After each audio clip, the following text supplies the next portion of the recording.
About 50 millimetres or so, Clare 86 and Mount Crawford 83. But it's no wonder we're under threat from flooding. It's been an unseasonably wet month too. Mount Lofty's had 305 millimetres for September, usually receiving around 107. Adelaide's had 130, and for September we expect an average of about 58. Clare's had 195 millimetres for the month, but usually sees an average of 56. Good evening. South Australians are bracing for the arrival of a storm front expected to be so severe, authorities warn it could be the worst in decades. There are fears of serious flooding across the state and through areas devastated less than a fortnight ago. Now breaking news now out of South Australia, where the entire state is in darkness. It's not simply a storm. It's an unprecedented weather event. 2 tornadoes ripping through the centre of our state, destroying not 1, not 2, but 3 elements of critical infrastructure. This is extraordinary and unprecedented. As we go to air tonight, the entire state of South Australia has lost power. Buildings have been plunged into darkness throughout South Australia. I've been in the role here for 6 years, and I've got to say it's the most severe forecasts that we've encountered to date. Closer to shore, we are bracing for very dangerous, powerful sets of waves. They could do a lot of damage, much worse. Just to give you an idea of what we're talking about here, it's been 52 years since we have seen winds this strong on a forecast for South Australia.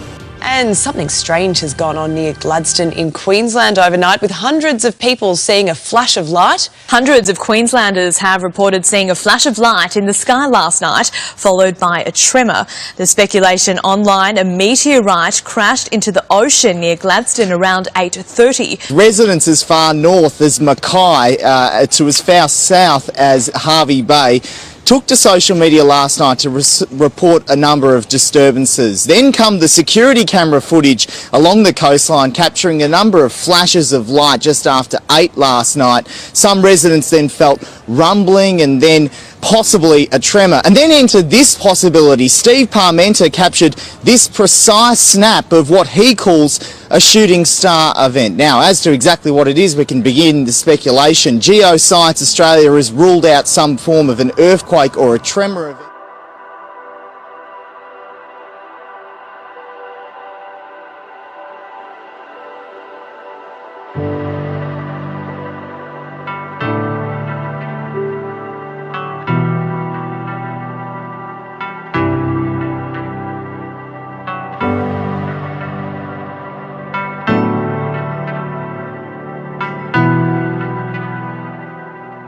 Social media is abuzz tonight after a Madisonville man captured a series of bizarre lights in the sky.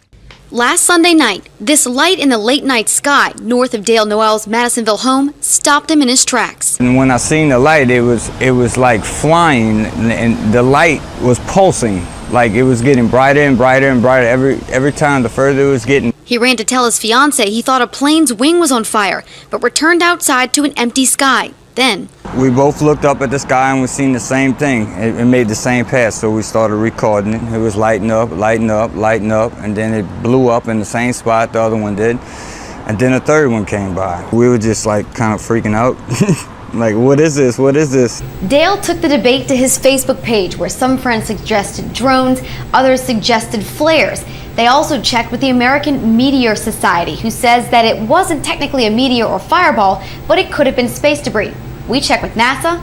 They said it wasn't that either. Well, doctors have announced the birth of the world's first baby with 3 genetic parents. The baby boy was born in Mexico in April with the help of a new procedure that combines the DNA of 3 people. The new technique screens out inherited defects by using genes from a healthy donor. But some scientists are worried about the ethics of carrying out such a procedure. It is a complicated procedure that was used to prevent the baby from having a potentially deadly condition. Scientists say this baby's birth is a medical breakthrough. Indeed, it's a revolutionary research. This is Dr. John Zhang holding the first baby conceived through a new in vitro fertilization technique that used the DNA of 3 people. 3-parent procedures are considered controversial, some people calling them designer babies. The 3-parent DNA technique is not approved in the U.S., so the parents travel to Mexico for the procedure.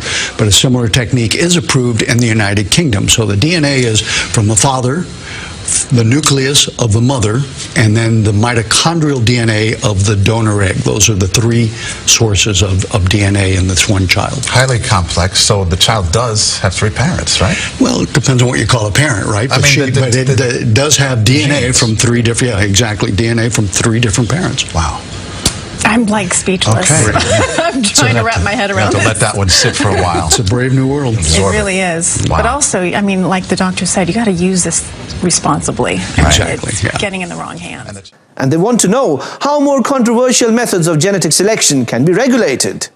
After all, if the DNA for mitochondria can be changed, so can that which determines characteristics like gender, skin, eye color, and even intelligence. University of Michigan students can now choose their own identity, but it's already causing controversy.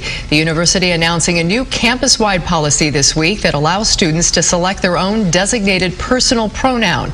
It's part of a move to foster an environment of inclusiveness for transgender students. All of this prompted one student to choose his Majesty, which he says demonstrates the ridiculous nature of the policy. Fox News Channel campus associate and Michigan University student, His Majesty Grant Strobel, joins us now. Her Majesty, thank you so much for gracing us with your presence this morning.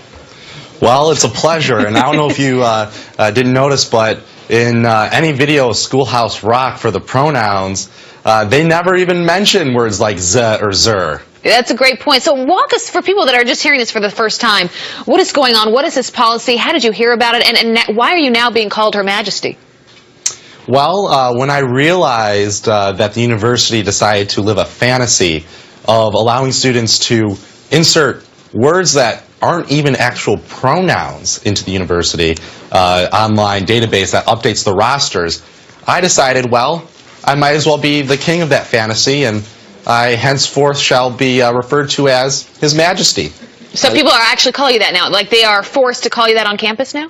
Yes, the policy says that if professors don't refer to students by their designated identities, then they may face sanction, which is very dangerous for our universities where we're supposed to be pursuing truth. So what you have is the mandatory denial of biological reality. The campus's position is that gender is just a construct.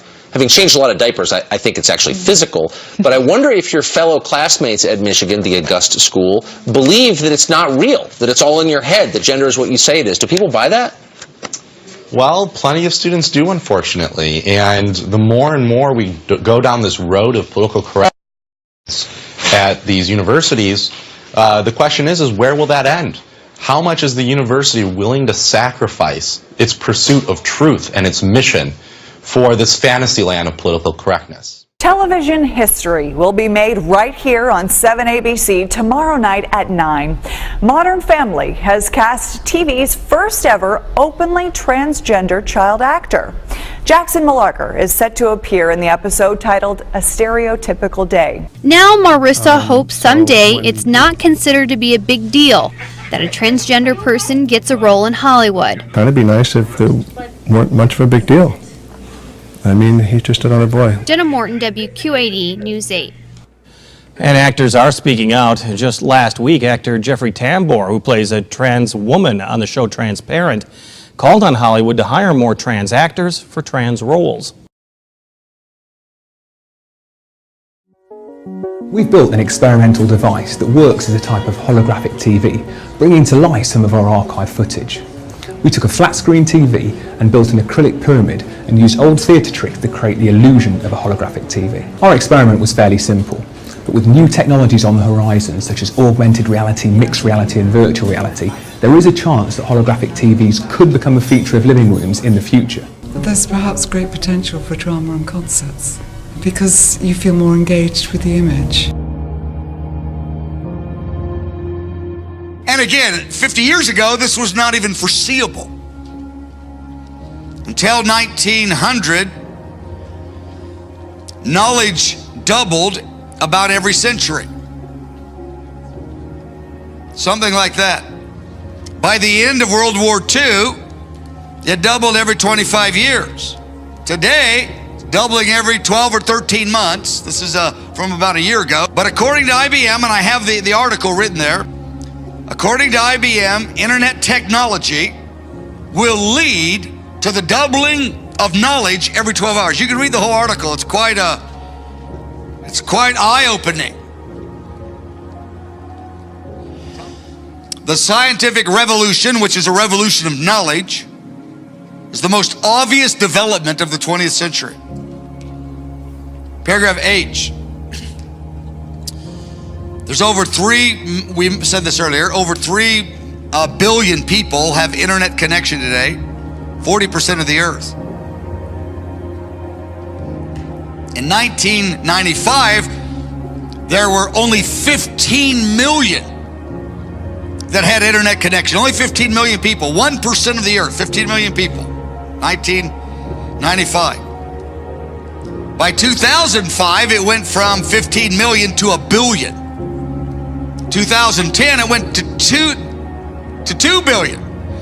2014, 3 billion. So you can see the increases, because with the internet, that's where the knowledge is coming to every little tucked away place in the earth, every little village of the earth.